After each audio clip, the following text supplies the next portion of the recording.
Hi everyone, Steve Harvell with Creative Ventures, and welcome to the first Over Coffee of the brand new year, 2023. We made it. We made it through pandemics and hurricanes and tornadoes and floods, lightning strikes, volcanoes and earthquakes. For some reason, our planet still is trying to get rid of us, but we all made it. And it made me think recently about how technology has played a role in that and how we have become increasingly more dependent on it. It's not a secret. Everybody knows this. In fact, there are symptoms of this dependency that are very similar to any kind of addiction.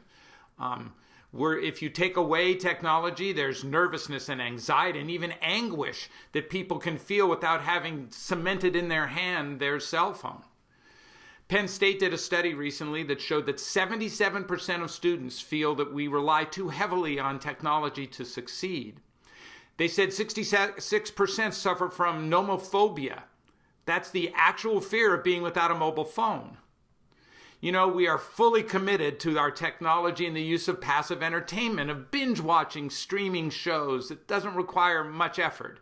We've checked out of active entertainment that probably requires you to put on a pair of shoes.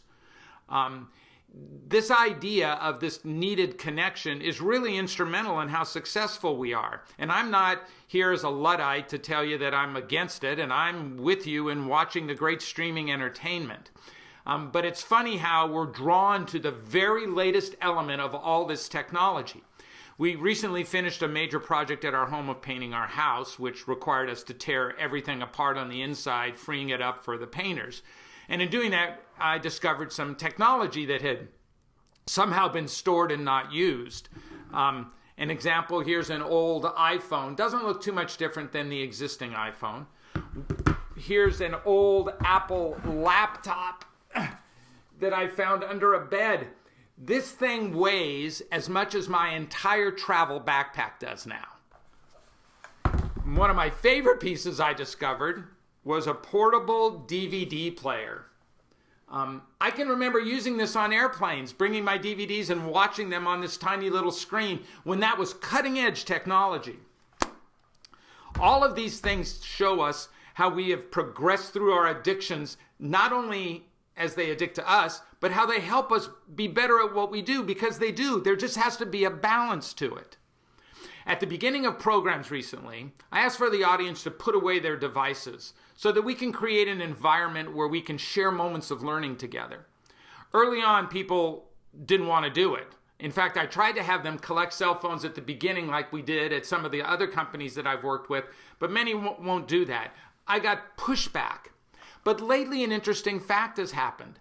More and more people are cooperating, willingly putting away their cell phones, their laptops, their iPads, whatever other device they might have with them for our time together in a learning environment. I think this shows an interesting shift. It shows a balancing that's sort of coming about a little better, in which people are more willing to put away something that would distract them so that their focus can be intense on what that moment brings to them. It's an interesting aspect. I'm sure that we'll be moving forward through technology that I hadn't even dreamed existed, that will be existing and that we'll be leveraging in our business success. But remember this, at the end we are still people. And at the end we are at our best when we're fully focused on cooperating together.